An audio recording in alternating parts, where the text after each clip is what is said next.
오늘 주신 하나님의 말씀은 사무엘하 6장 13절에서 23절 말씀입니다.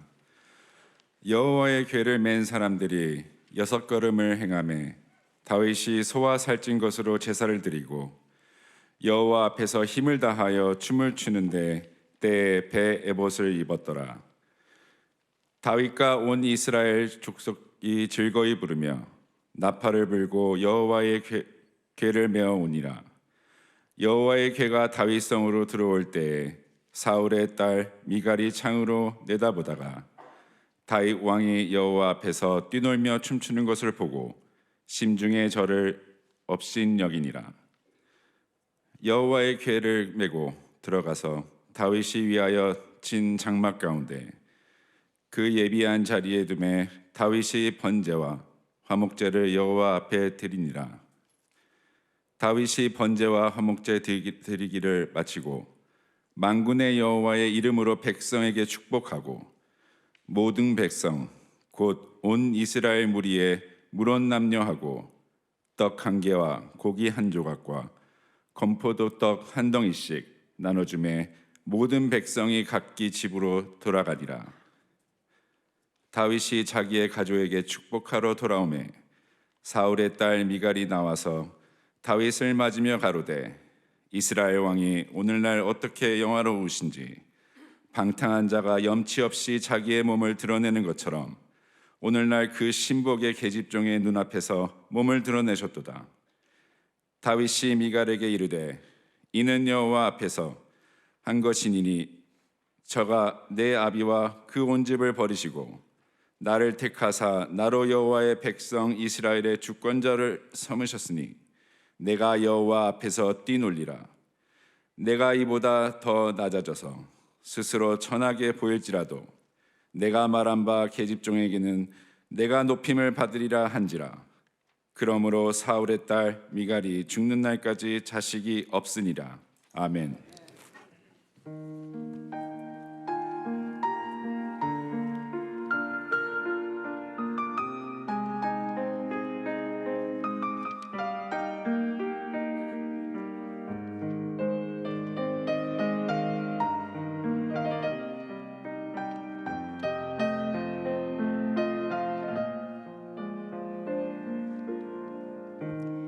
참 좋으신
생뚱맞은 질문해도 될까요? 저 그런 거 잘하잖아요. 생뚱맞은 질문. 여러분들 왜 왔어요? 왜 오셨어요? 뭐 해러 왔어요? 예, 권사님. 근데 맞아요, 맞는데 이게 이제 말이 습관이라고요. 말이 우리를 만든다고요. 요걸 조금 더 제가 좀 전곡을 찌르는 질문을 던지고 싶은데, 예배 보러 오셨어요? 예배 드리러 오셨어요? 예, 근데 우리 항상 그래요. 예배 본다고. 예배는 보는 게 아니고, 맞아요? 근데 여러분, 코로나 기간 동안에 그거 아세요? 우리 안디옥 교회는 참 원로 목사님께서 수원시장께서 우리 뭐라 그래, 행정명령을 내려서 모이지 말라고 했는데도 안디옥 교회는 이 자리에 와서 예배를 드렸어요. 그때 우리 원천교회 부끄러운데 제가 목회하고 있어요. 원천교회는 그게 무서워서 집에서 예배 봤어요. 여러분들 예배 보는 거하고 예배 드리는 거하고 다른 거 아세요? 우리가 화면으로 이렇게 하는 게 예배라고 우리 내리지 않았으면 좋겠어요. 물론 스크린으로라도 예배를 드릴 수밖에 없는 분들을 위해서는, 병실에 있거나 몸이 불편해서 못 나오시는 분들에게는 그 부분이 마음을 다한 예배가 될 수도 있다고 봅니다. 근데 이렇게 나오실 수 있는데 예배가 보는 게 아니라는 것을 오늘 본문에서 하나님이 주시는 메시지가 아닌가 생각을 합니다. 오늘 이야기는요, 오늘 본문을 읽었을 때 잘 보셨으면, 근데 잘 안 보셨으면 어떻게 해야 되느냐, 주보를 다시 피든지 성경을 다시 피든지 해서 이 사무엘하 6장 13절에서 23절의 메시지가 뭔지를 오늘 여러분들이 계속 따라 보시면서 제 설교보다 더 중요한 하나님의 말씀, 이 말씀의 내용을 잘 이렇게 꿰뚫으시는 여러분과 제가 되기를 주님의 이름으로 축원합니다. 예배 전에 뒤에서 우리 예배 이 순서자들 함께 기도했어요. 기도한 게 뭐냐면, 제가 기도한 거는 그러니까 우리 다 여러분들 물어볼게요. 우리 오형구 장로님 대표 기도하셨고, 우리 또 곽동선 형제님이 성경 봉독했고, 제가 설교하고 있다가 또 봉헌 기도도 하고 또 특송 찬양 다 했잖아요. 이 순서자들이요. 순서자들 생각에 어느 시간이 제일 중요할까요? 오형구 장로님한테는 기도 시간이 제일 중요해요. 곽동선 형제님한테는 봉독 시간이 제일 중요해요. 저한테는요, 요 시간이 제일 중요한 것 같이 느껴지죠. 우리가 뭘 기도했냐면, 하나님, 내가 하는 거에 제일 중요한 것을 나라고 생각하지 말고 예배의 중심이 하나님이신 걸 잊지 않게 해주세요. 그래서 오늘 봉독하실 때, 기도하실 때, 찬양하실 때 저는 그 변화를 감지하기 시작을 했어요.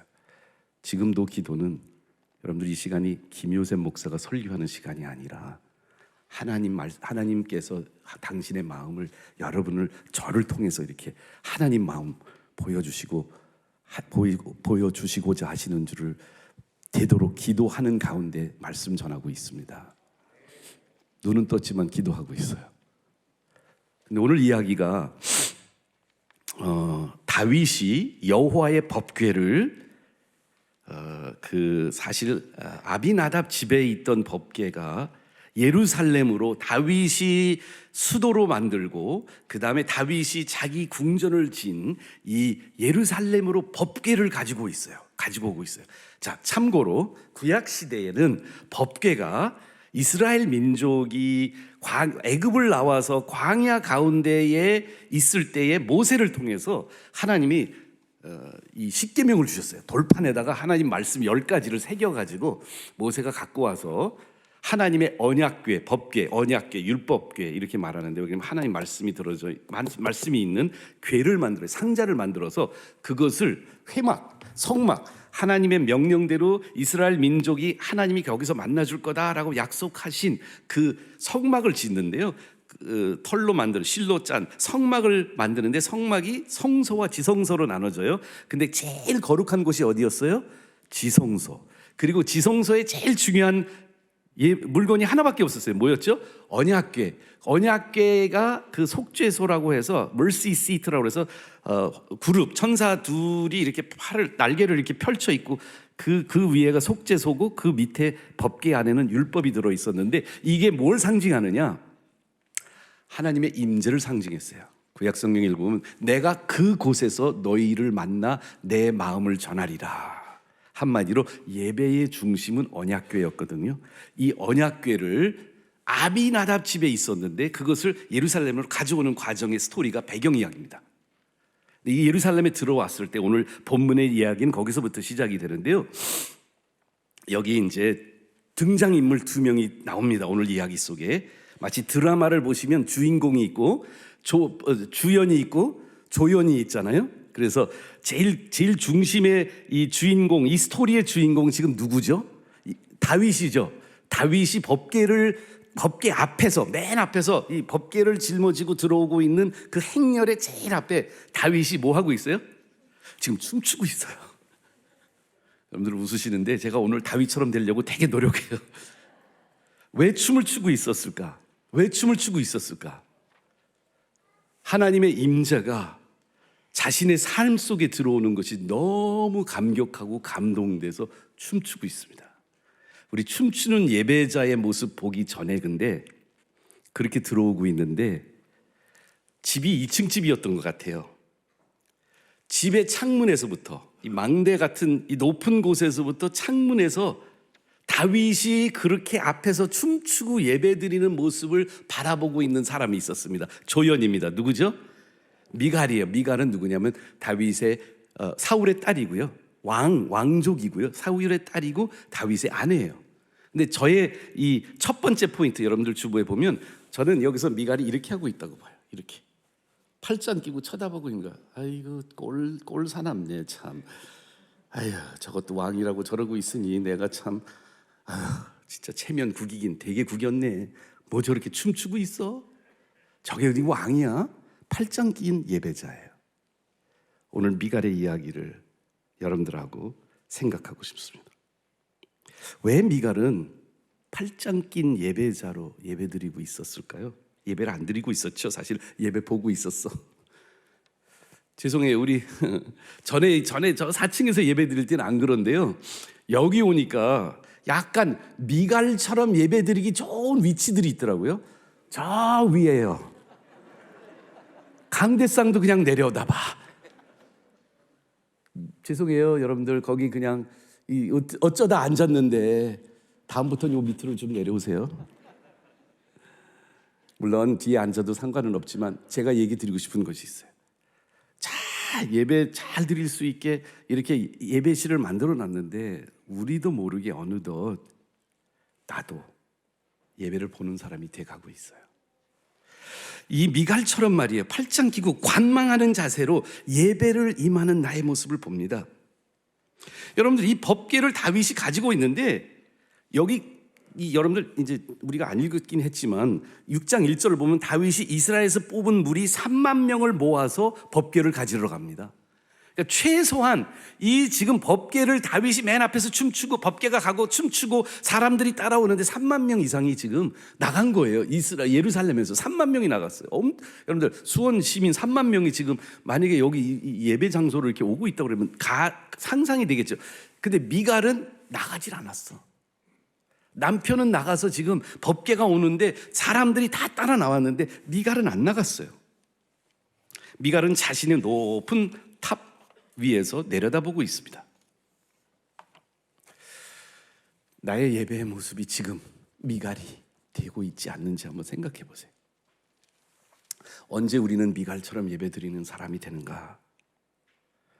내 기준, 내 생각, 내 입장에서 예배드리는데 그 생각들이 내 마음에 점점 가득 찰 때가 그러지 않을까 그렇습니다.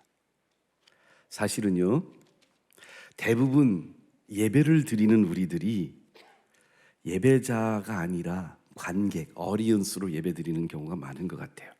영적으로 팔짱을 낀 채 내 기준의 잣대로 해석하면서 내가 좋은지 안 좋은지 호불호를 분간하면서 지금 예배 드리고 있습니다. 내가 익숙한 찬송가를 고르지 않으면 은혜가 안 된다고, 기도가 길면 짜증난다고, 설교가 나를 불편하게 만들면 그건 무슨 설교냐고.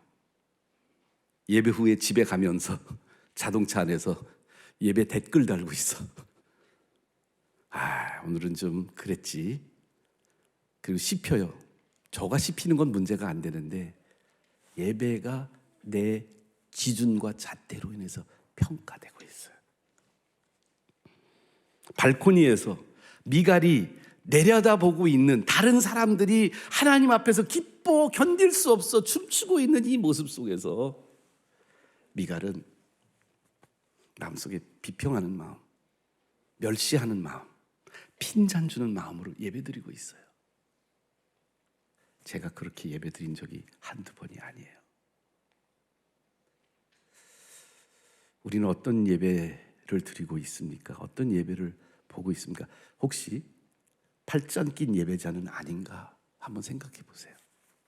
영어로는 dissing worshiper, 디스하고 있어. 예배 때 디스하고 있어. 그래서 내 안에 우리가 이제 어느 저 소비자처럼 변해버렸잖아요. 여러분들 이런 좋은 의자에 앉아서 1시간 정도 시간 보내는 다른 모임들이 좀 있어요. 우리가 그렇죠? 뭐죠? 뮤지컬 보러 갈 때, 영화관에 영화 보러 갈 때, 연극 보러 갈 때 이렇게 앉아 있는 거하고 큰 차이가 없어. 차이라고 하면 딱 하나가 있는 거지. 티켓 돈 주고 사가지고 티켓을 먼저 끊고 들어오는데 우리는 티켓을 먼저 끊는 게 아니라 우리는 설교 뒤에 헌금을 걷잖아요. 농담인데 웃어야 되는데 안 웃네. 그러니까 나 헌금 냈으니까 나 영화 볼 때처럼 뮤지컬 갈 때처럼 너 한번 다 은혜 끼쳐봐라. 이거 안 주면 다 다른 데 가서 헌금 낸다. 우리들 안에 내가 어느덧 관객이 돼버린 거예요. 예배 안에서 우리들이 관객이 될 때 여러분 예배는 예배가 아닙니다. 오늘 성가대 너무 감사했던 게 여러분들 찬양 이 말씀의 주제를 얼마나 명확하게 찬양으로 오늘 섬겨줬는지 모르겠어요. 교회를 교회되게 예배를 예배되게 우리를 어떻게 하라고요? 우리를 사용하소서. 저 찬양 부르는데 눈물을 안 흘릴 수가 없었어요. 그럼 다 같이 저랑 이야기할까요? 관객은 다 같이요. 관객은 한 분이시다. 여러분들 오늘 이 자리에 앉아서 즐기실 분은 한 분이세요. 하나님이 관객이고요. 우리는 다 사용되는 예배의 도구들이에요. 오늘 이 시간에 그러니까 뭔가 감동 받으셔야 될 분은 하나님이시고요. 우리들은요. 하나님을 기쁘게 하는 일에 다 포커스 돼야 돼요. 그래서요, 여러분들 오늘만 부탁드리는 게 아니라 앞으로도 좀 부탁드리는데 아버님 설교할 때는 그래도 되는데요. 저가 혹시나 설교하게 되면 이렇게 좀 도와주실래요? 설교에 은혜 받았습니다. 하지 마시고요. 오늘 온전히 예배드렸습니다. 여러분 설교가 은혜되는 건 여러분들이 헌금 내서 돈값 받았다는 것처럼 들릴 수가 있어요. 근데 그거 아니란 말이에요. 지금 이 자리에 우리들이 하고 있는 일은 설교에 감동받아서 관객처럼 오늘은 참 좋았지 하고 돌아가시는 시간이 아니라 오늘 여러분과 제가 함께 재롱 부리고 있어야 돼요. 누구한테? 하나님한테. 다윗은 그렇게 예배드렸습니다. 그걸 보려고 그래요. 팔짱 낀 예배자인 미갈의 모습과 대조되는 다윗의 모습을 한번 보기를 원합니다. 14절을 한번 보실까요? 14절에 보니까 함께 읽었으면 좋겠어요. 14절은 중요하니까. 14절, 6장 14절, 사무엘하 6장 14절 함께 읽겠습니다. 시작. 다윗이 여호와 앞에서 힘을 다하여 춤을 추는데 그때에 다윗이 배 에봇을 입었더라. 여기 한 글자 한 글자가 굉장히 하나님의 마음을 담고 예배자를 찾으시는 하나님이 찾고 있는 예배자의 모습이 나옵니다. 다윗이 3가지가 나오죠. 첫 번째 뭐예요? 여호와 앞에서. 여러분 우리가 이 예배당에 들어왔을 때 전에요 하나님께 꽃꽂이 드린다고 처음에 꽃꽂이가 와서요 사실은 기억나시는지 모르는데 꽃꽂이 너무 이제 멋있게 하시느라고 이 앞에다가 꽃꽂이를 다 했어요. 제가 그때 부탁을 드렸어요. 꽃꽂이는 좀 옆으로 치워주실래요? 십자가 가리잖아요. 그런데 우리의 예배가 예수 그리스도의 십자가를 가리는 예배가 되지 않았으면 원합니다. 꽃꽂이 중요해요. 근데 꽃꽂이보다 더 중요한 것은 십자가예요. 우리 안에 하나님 앞에서라는 것을 코람데오라는 라틴어가 있거든요. 다윗은 예배자의 춤추는 예배자가 된 것이 뭐였냐면 그의 마음속에 하나님 앞에서 있다는 것을 각인할 수밖에 없었던 거예요. 성가대원 여러분, 여러분들의 찬양이 왜 이렇게 점점 은혜스러워져요? 지휘자 앞에서 찬양하는 게 아니라 하나님 앞에서 찬양하셔서 그런 거예요. 지휘자는 보긴 봐야 되는데 지휘자 넘어 계신 하나님께 찬양 드릴 때 여러분들의 찬양이요 은혜가 돼요. 오늘 이 자리에 여러분 누구 앞에 서 있습니까? 하나님 앞에서 코람데오 춤추는 예배자가 되기 위해서 우리의 예배자의 의식 속에는 변질되지 말아야 될 것이 있습니다. 지켜야 될 것이 있습니다. 끝까지 어떻게 보면 놓지 말아야 될 게 있는데 코람데오 나는 여호와 앞에서 예배드린다. 두 번째 뭐라고 그래요? 여호와 앞에서 뭐 했다고요? 힘을 다하여 춤을 추었다. 여기 맨 앞자리에 지금 앉아 있잖아요. 몇 주 전만 해도 저기 계셨어요. 점점 가더니 홍자몬 군이 이 앞자리에 엄마 아빠랑 같이 앉아 있어요. 그런데 어렸을 때부터 힘을 다하여 트로트를 부른 친구예요. 지금은 힘을 다하여 예배드리고 있어요. 정말 강원도에서 오고 계세요? 매주일 강원도에서요? 어디요? 강원도 어디? 평창에서 예배드리러 와요. 매주일 맨 앞에 앉아 있어요. 힘을 다하여 정말 트로트를 불렀던 것보다 더 중요하게 하나님 앞에 예배드리고 있는 우리 자모니의 모습을 보면, 그리고 그 부모님의 모습을 보면 저는 하나님이 지금 기뻐하시다고 생각해요. 세 번째로 다윗이 어떤 옷을 입고 있었나요? 배 옷을 입고 있다. 배 에봇을 입고 있어요. 배 에봇. 자, 우리 이제 구약 성경에 에봇을 입는 사람은 제사장밖에 없어요. 근데 다윗은 레위 족속이 아닙니다. 유다 지파입니다. 배 에봇을 입으면 안 되는 사람이에요. 어떻게 보면 신분이 바뀐 거예요. 어떻게 바뀐 거냐면 왕복을 입어야 되는 사람이 지금 제사장 옷을 입고 있다고요. 여러분들 이게 뭘 상징하는 줄 아십니까? 작은 표현 같은 거 지나갈 수 있는 말인데 지나갈 수 있는 말이 아닙니다. 이미 다윗은요 예루살렘에서 원래 3년 동안은 헤브론에서 그리고 7년 동안 예루살렘에서 지금 왕으로 이미 왕의 신분이 굳혀진 사람이 5장에 나와 있습니다. 이 사람은 이제 통합 이스라엘 왕국의 왕이 되었습니다. 이제 어느 정도 왕의 채통도 다 갖춘 사람이 왕복 입고 나타나면 사람들이 다윗 왕 환호성 치는 사람이에요. 옛날에 골리앗을 죽였을 때도 사울은 천천히요 다윗은 만만히요 그래서 사울 왕이 질투했던 사람인데 이제는 사울 왕도 죽었고 다윗은 이제 왕 된 지 10년 됐습니다. 자기의 정체성, 왕이라는 정체성 몸에 밴 사람입니다. 근데 뭔가 변화가 일어나거든요. 그 변화 속에 다윗이 깨달은 게 있어요.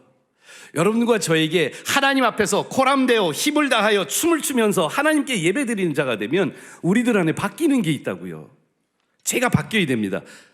프로페셔널한 저의 직업보다도 다윗은 왕이라는 자기의 직책보다 더 중요한 게 있었습니다. 뭔지 아세요? 예배자예요.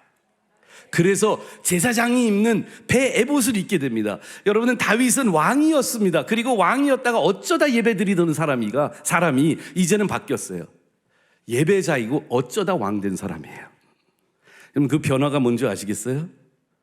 일주일 동안 우리는 세상에 살면서 내가 회장으로 사장으로 그리고 내가 뭐 선생님으로 내가 뭐 사업가로 이렇게 일하고 있어요. 그러다 어쩌다 한 번씩 와서 예배드리잖아요. 그렇죠? 이 예배가 내 정체성의 중심이 아니고 내 정체성의 그냥 내가 제일 중요한 거는 내가 지금 사업하는 거고 나는 사업가인데 그래 어떤 때는 산악동호회도 가고 어떤 때는 교회 와서 예배도 드리고 그러니까 일주일 동안 내가 진짜 중요한 거는 일하고 돈 버는 거고 예배 드리는 거는 그냥 어쩌다 예배자인데 다윗이 죽에게 전도됐다니까요.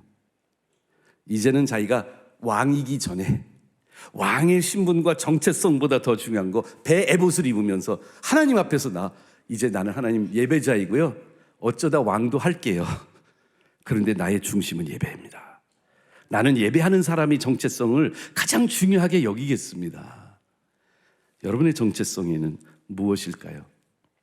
진짜 하나님 앞에서 예배드리는 게 내 삶의 중심이세요? 내 예배가 먼저 설정이 되고 예배드림이 먼저 세워지고 그 다음에 나머지를 하고 있는 사람입니까? 아니면 다른 거 하다가 시간 나면 예배도 드리는 사람?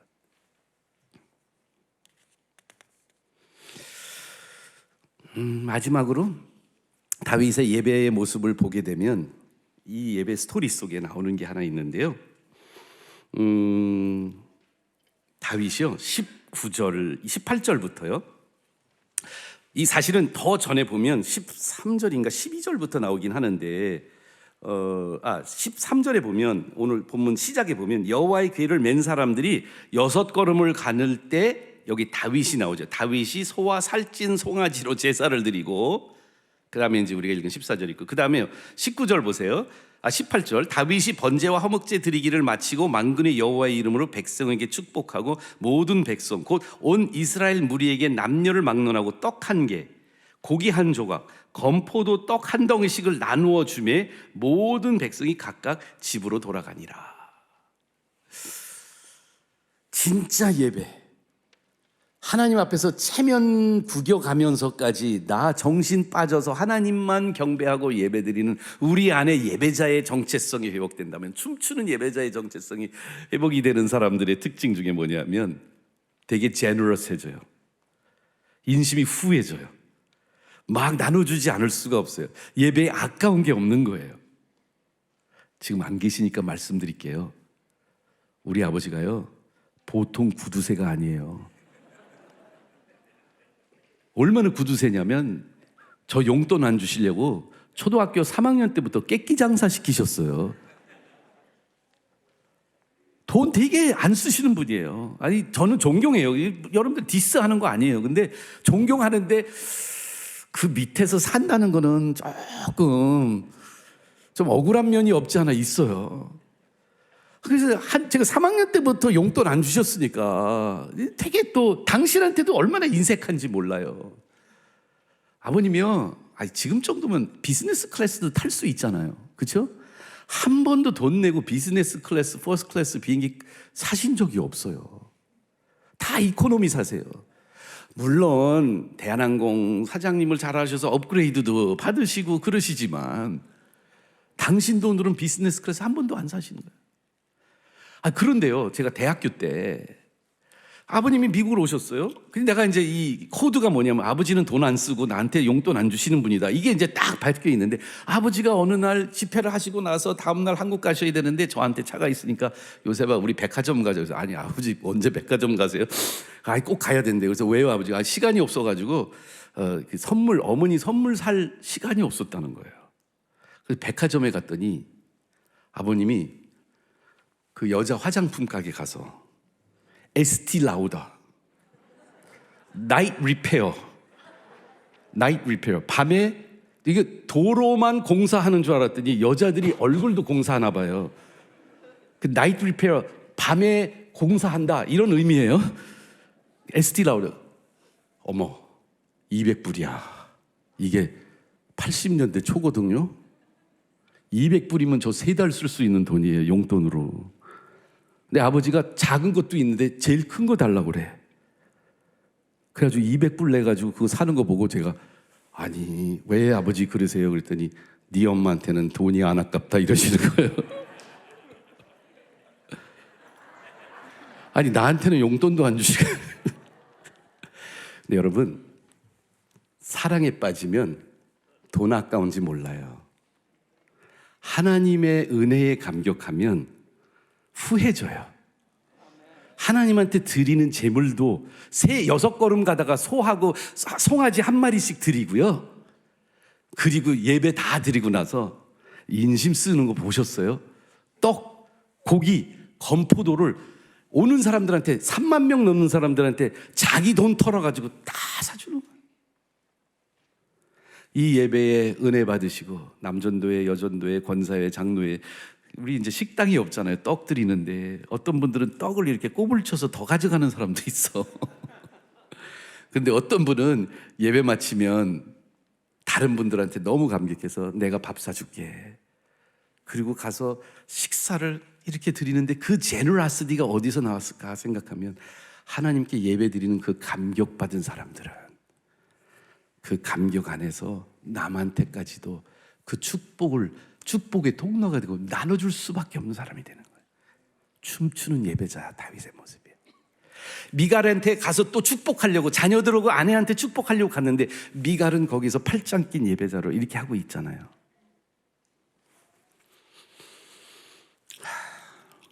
그런데 오늘 사실은 본문 바로 직전에 나오는 이야기 속에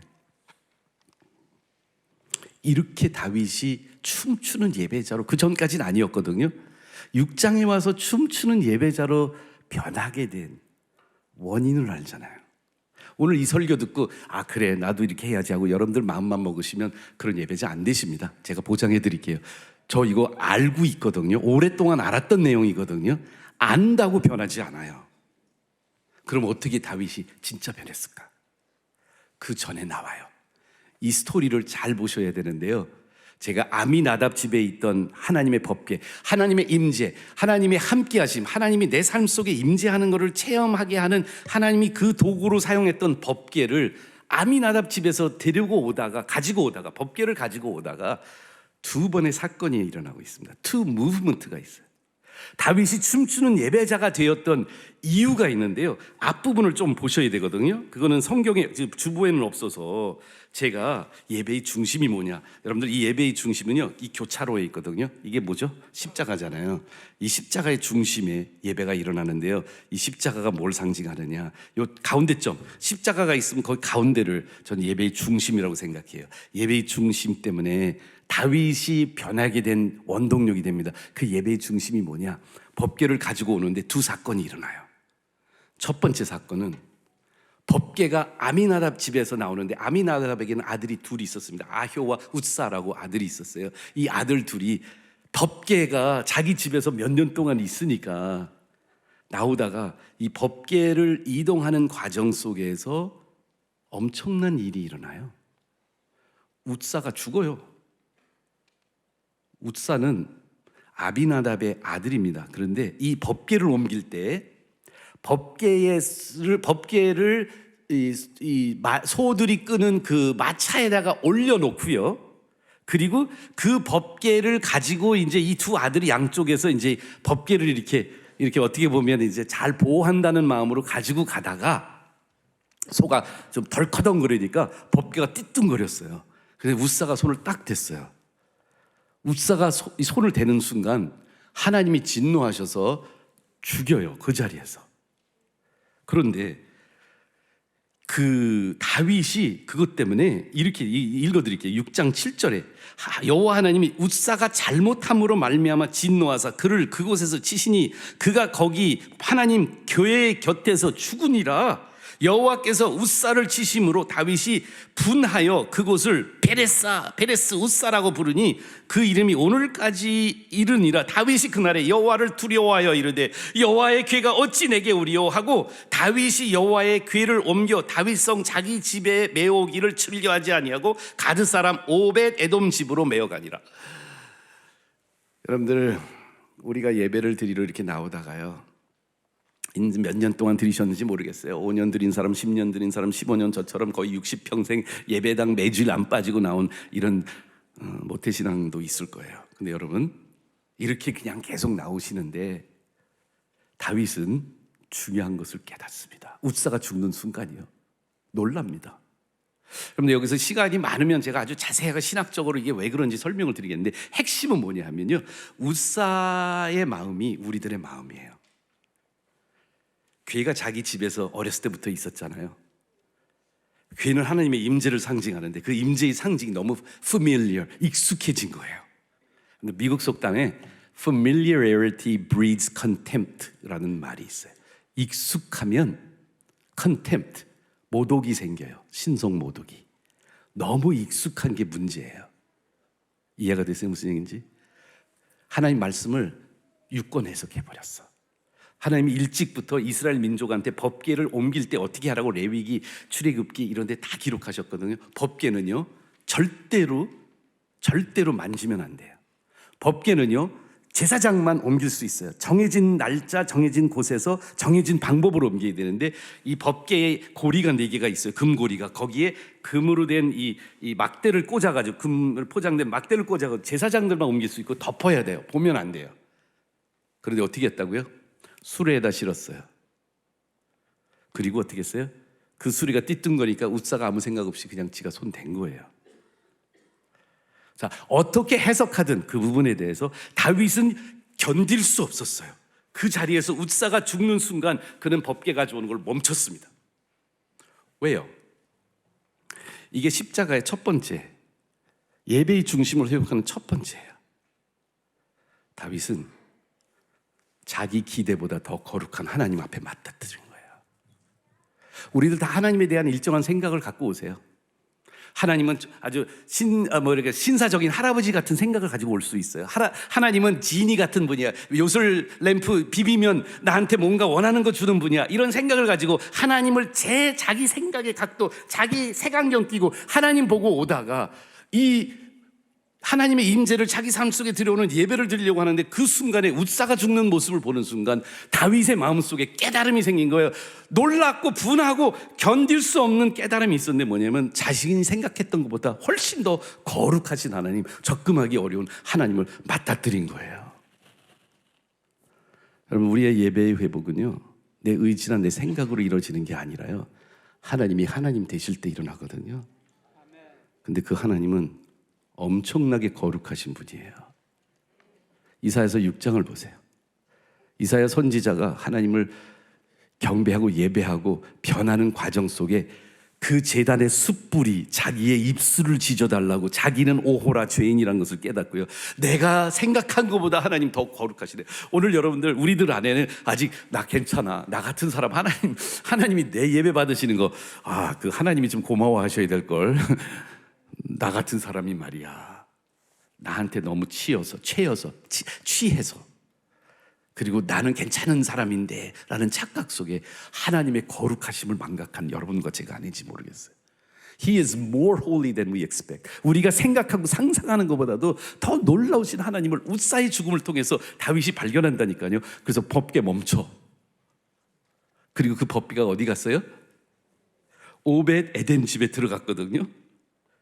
그 11절에 여호와의 궤가 가드 사람 이방인 오벳 에덴 집에 석 달을 있었는데 여호와께서 오벳 에덴 집에 온 복을 주셨습니다. 어떤 사람이 다윗 왕에게 아뢰되 여호와께서 하나님의 궤로 말미암아 오벳 에돔 집과 그의 모든 소유에 복을 주셨다 한지라 라고 얘기를 해요. 여러분들, 다윗이 가져오려다가 웃사 죽는 거 보고 나 이거 감당할 수 없어, 나 하나님 감당할 수 없어. 그리고 그냥 오벳 에돔 이방인 집에 보낸 거예요. 왜 이방인 집에 보니까, 야, 우리 하나님 선민도 이거 하나님 감당할 수 없는데, 법궤 감당할 수 없는데 저희 가서 저 집 사람들 다 죽을지 모르니까 가져가. 그리고 데려간 거예요. 근데 그 집에 하나님이 어떻게 해요? 석 달 동안 있는 동안 하나님이 그냥 막 축복을 부어주는 거예요. 아무것도 한 일이 없는데, 선민의 백성도 아닌데, 아브라함의 자손도 아닌데, 이 오벳 에돔 집에 하나님이 그냥 풍성하고 한량한 은혜를 베풀어 주시는데요, 다윗의 마음이 또다시 그 두 번째 십자가의 두 번째 은혜를 발견하게 돼요. 그게 뭐죠? 하나님 내 생각보다 훨씬 긍휼하신 분이시네. 그럼 이 두 가지, 하나님은 내가 기대하고 생각한 것보다 훨씬 더 거룩하신 분인 동시에 내가 기대하고 생각한 것보다 훨씬 더 긍휼의 하나님이시라는 걸 발견하게 되면 예배가 춤추는 예배로 바뀌게 됩니다.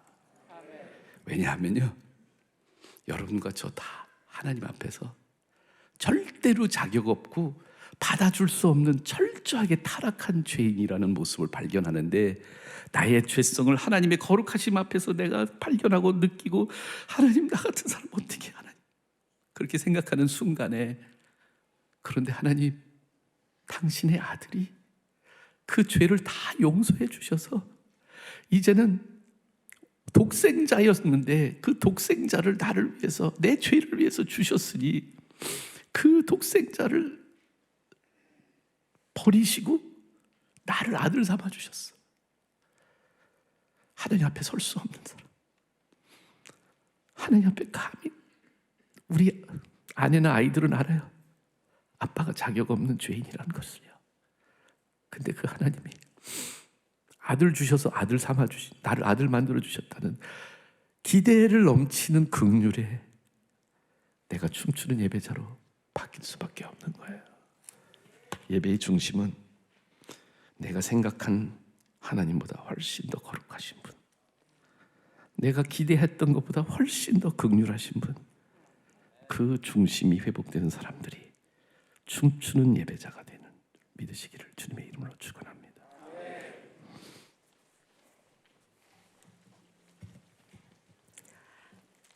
만물이 생명력을 자랑하며 소생하는 봄, 춥고 어두운 환경에서 움츠렸던 우리의 마음이 녹고 성령의 바람 불어와 6월 빌레 그레함 전도대회에 부흥의 물결이 일어나는 큰 힘 주소서. 오늘 거룩한 예배에 나와 말씀과 찬양으로 주가 주신 기쁨으로 감사의 예물을 올려드립니다. 각 항목으로 드리는 손길 위에 선한 열매와 기쁨이 있게 하옵소서. 늘 함께 계시는 여호와의 이름으로 기도합니다. 아멘.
다만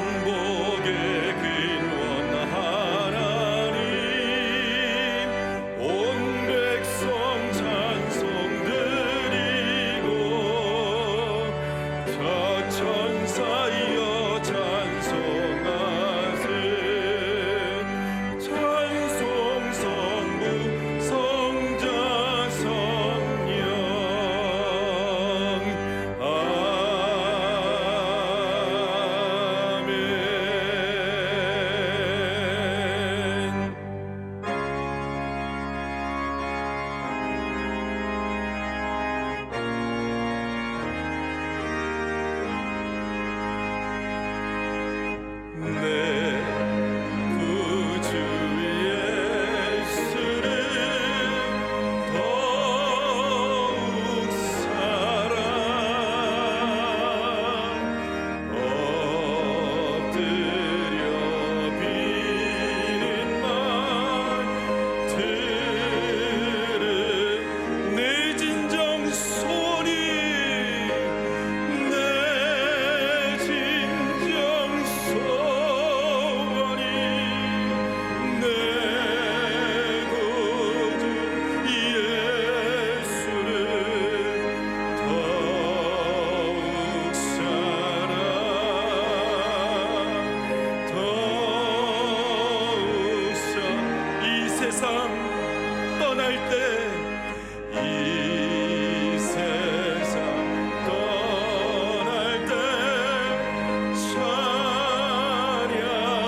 예수님의 사랑과 하나님의 은혜와 성령님의 감동이 다윗의 예배가 회복되고 예배가 중심이 되는 하나님의 거룩이 회복되며 튀르케의 지진으로 운명을 달리한 수많은 영혼과 폐허된 그 나라 위에, 그리고 하나님의 임재와 하나님과 동행하는 거룩한 삶의 구현이 될 안디옥 교회, 그리고 이곳 모인 성도와 이제로부터 영원까지 함께 하시기를 간절히 축원하옵나이다. 아멘.